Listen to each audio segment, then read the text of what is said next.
En esta figura tan curiosa, una pirámide, están representados como puntos los 4 pilares de la ciencia de los materiales, que son puntos que tenemos que tener en cuenta para describir, o mejor dicho, caracterizar a un material. Y para ver más o menos a qué nos estamos refiriendo, vamos a empezar con el punto más fundamental, que es la composición. La mayoría de los materiales que vemos día a día no son sustancias químicas que tengan una sola fórmula, como H2O, por ejemplo. No.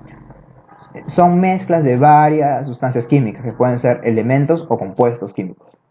Por ejemplo, este acero de aquí, su composición es 99.9% hierro y 0.1% carbono. Eso es la composición. Es decir, qué sustancias están presentes, en este caso son 2 elementos, y decir en qué proporción, en qué porcentaje están presentes. Eso es básicamente lo que es la composición. Ahora tenemos un cuarzo. Este cuarzo está hecho de una sola sustancia, 100% dióxido de silicio. Ahora, una nota. ¿Podríamos decir que el cuarzo es una mezcla de silicio y oxígeno? No, porque una vez que están así, escritos como una fórmula, significa que se han unido químicamente y que han perdido todas sus propiedades para dar origen a una nueva sustancia que es completamente diferente. El hierro y el carbono no se han unido químicamente, por lo tanto no tienen una fórmula así. Están como hierro y carbono y contribuyen a las propiedades del acero. En cambio aquí ya han perdido todas sus propiedades y forman una sustancia nueva. Genial, entonces solamente tiene una sustancia que es dióxido de silicio. Ahora vamos a ver la arcilla, que por ejemplo forma esta jarra. La arcilla también está hecha de varias sustancias. En este caso es 39.5% óxido de aluminio, alumina, 46.5% dióxido de silicio y 14% agua. Tiene 3 sustancias químicas que son, en este caso, compuestos químicos. Aquí tenemos un pedazo de grafito. El grafito es 100% carbono, que es un elemento químico. Aquí tenemos vidrio, que es también una sola sustancia, pero en este caso es un compuesto, que es dióxido de silicio. Y como que un poco raro, ¿no? Porque se ha repetido. Y aún más raro es que el diamante, por si no lo sabes, es también 100% carbono. Entonces, ¿cómo pueden ser dos materiales que son tan diferentes tener la misma composición? ¿Cómo es que pueden tener estos dos la misma composición? ¿Cómo es que pueden tener estos dos también la misma composición? Es que la composición no lo es todo. También existe la estructura. Si la composición son los bloques de los que se forma el material, la estructura es cómo es que esos bloques están ordenados. La estructura. Podemos tener, por ejemplo, la estructura atómica. Aquí tenemos los átomos del diamante que están, son átomos de carbono que están dispuestos como una pirámide. En cambio, los del grafito están dispuestos como varios pisitos, que están débilmente unidos. Por eso el grafito es más suave que el diamante.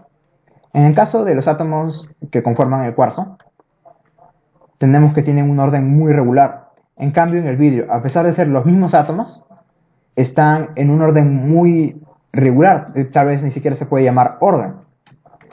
Es un sólido amorfo porque no tiene forma, no tiene cristales. Esa es la diferencia entre el vidrio y el cuarzo. Entonces, la forma en la que los bloques están ordenados también puede hacer una diferencia muy grande.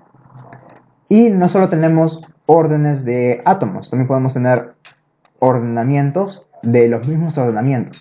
Por ejemplo, aquí tenemos la estructura de granos del acero. Resulta que cada grano del acero tiene su propio orden y que los otros granos tienen un orden en una orientación diferente.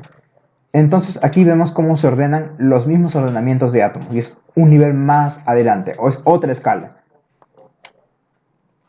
Es un ordenamiento de un ordenamiento. Y de hecho esto nos lleva al siguiente punto, que es la síntesis.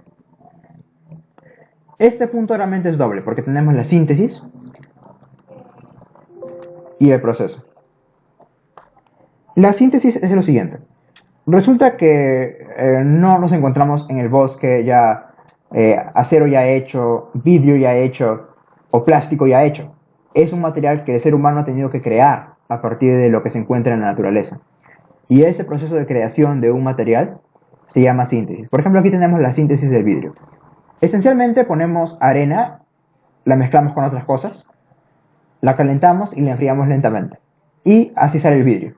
muy interesante, ¿no? También, aparte de la síntesis, hay que darle forma, hay que preparar el material antes de poder usarlo. Y por ejemplo aquí tenemos un proceso que le da forma al metal apretándolo así. Ese es el proceso.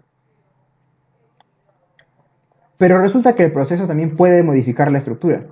Porque si apretamos así el material, miren, también los granos, estos granos de aquí, también se van apretando, miren. Se han apretado. ¿Y por qué es que eso tiene una importancia? Es porque la estructura, tanto de los átomos como de los granos, como de todas las cosas que conforman el ordenamiento de este material, influyen en sus propiedades. Por ejemplo, un cable que está hecho de granos así apretaditos, pequeñitos, no conduce tan bien la electricidad como un cable que está hecho de átomos así, de granos así grandes y que están redonditos. Entonces, si los granos están redonditos o si están así apretaditos, también influye en la conductividad eléctrica, en las propiedades del material. Y entonces tenemos el cuarto punto, que vendría a ser las propiedades y el desempeño. De los que ya hablamos extensamente en un video anterior. Por si no te acuerdas, te recomiendo que lo revises. Las propiedades son las características de los materiales y el desempeño es que también desempeñan su trabajo, que también hacen su trabajo. Y finalmente eso es lo que queremos obtener. Queremos tener algo que haga bien su trabajo. Queremos tener un material que sirva para lo que ha sido hecho. Entonces hemos visto que ¿cómo es que funcionan estas relaciones? Bueno, la síntesis, el material con el que sintetizamos algo, va a influir en la composición. Por ejemplo, la arena es muy rica en óxido de silicio, por lo tanto el vidrio es mayormente óxido de silicio, casi completamente. Entonces tenemos esa relación. La síntesis influye en la composición. Dependiendo de qué material usamos para sintetizar, tenemos diferente composición. El proceso también hemos visto que contribuye a la estructura. Y tanto la composición como la estructura son las que determinan las propiedades y el desempeño. Entonces hemos explicado que existen estas relaciones. Por ejemplo, que un cable con granos alargados, con granos achatados, no conduce bien la electricidad, cambia sus propiedades. Pero no hemos explicado por qué se dan esos cambios. No hemos explicado el razonamiento, la lógica detrás de estas relaciones. Y de hecho, de eso se trata la ciencia de los materiales. Y en los próximos videos vamos a estar viendo cómo es que realmente estas relaciones funcionan y se explican. Hasta entonces, me despido.